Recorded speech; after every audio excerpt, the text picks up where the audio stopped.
जय श्री राम।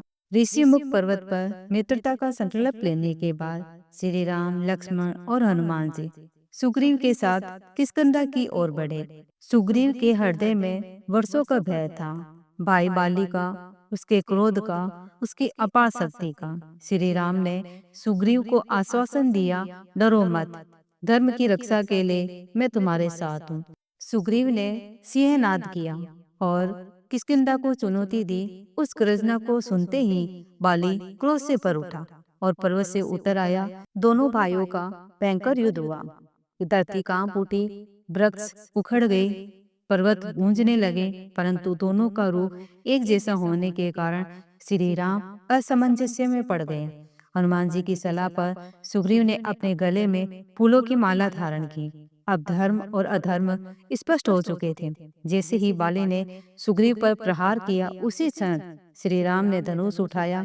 एक दिव्य बाण सीधे बाली के हृदय में समा गया। गिरते हुए बाली ने श्री राम से प्रश्न किया, हे राम, आपने मुझे छिपकर क्यों मारा? श्री राम ने शांत स्वर में कहा, अधर्म चाहे कितना भी शक्तिशाली हो, उसका अंत निश्चित है। बाली को अपने पापों का बोध हुआ। उसने सुग्रीव को क्षमा किया और अपने पुत्र अंगद को सुग्रीव की शरण में भेज दिया। बाली का प्राणात धर्म की स्थापना बन गया। इसके बाद सुग्रीव का राज्याभिषेक हुआ। किष्किंधा में खुशियों का उत्सव छा गया। हनुमान जी, अंगद और समस्त वानर सेना ने सीता माता की खोज का संकल्प किया, परंतु समय बीतने लगा। श्री राम की आंखों में फिर से चिंता उतर आई। क्या किष्किंधा में राज्याभिषेक के बाद सुग्रीव सुख वैभव में डूब गए? दिन बीतते गए, ऋतुएं बदल गई, पर सीता माता की खोज प्रारंभ नहीं हुई।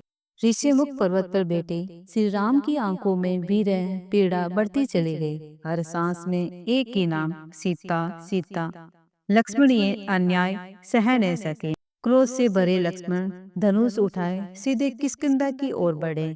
उनके तेज से आकाश कांप उठा, धरती धरा उठी। महल में उत्सव चल रहा था, पर जैसे ही लक्ष्मण पहुंचे, सारा वैभव मौन में हो गया। सुग्रीव भयभीत हो उठे। उसी क्षण हनुमान जी आगे आई, विनम्रता से बोले, हे लक्ष्मण, क्रोध धर्म को नष्ट कर देता है। लक्ष्मण जी ने कहा, राज्य का सुख वचन से बड़ा नहीं होता। सुग्रीव को अपनी भूल का बोध हुआ। उन्होंने तुरंत अपना मस्तक झुका लिया। मैं अपराधी हूँ, सुग्रीव ने कहा, आज ही वचन निभाऊंगा। हनुमान जी ने संपूर्ण वानर सेना को चारों दिशाओं में भेजने का आदेश दिया। पूर्व, पश्चिम, उत्तर और दक्षिण धरती का कोई कोना अनदेखा न रहे। अंगद को दक्षिण दिशा का नेतृत्व मिला।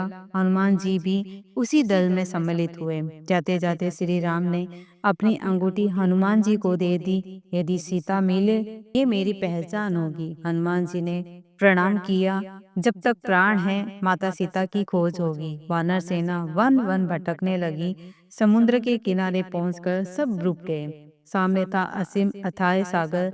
सबकी दृष्टि हनुमान जी पर टिक गई। अगले भाग में हनुमान जी की शक्ति का बोध, समुद्र लादने का संकल्प, लंका की ओर पहली उड़ान। जय श्री राम।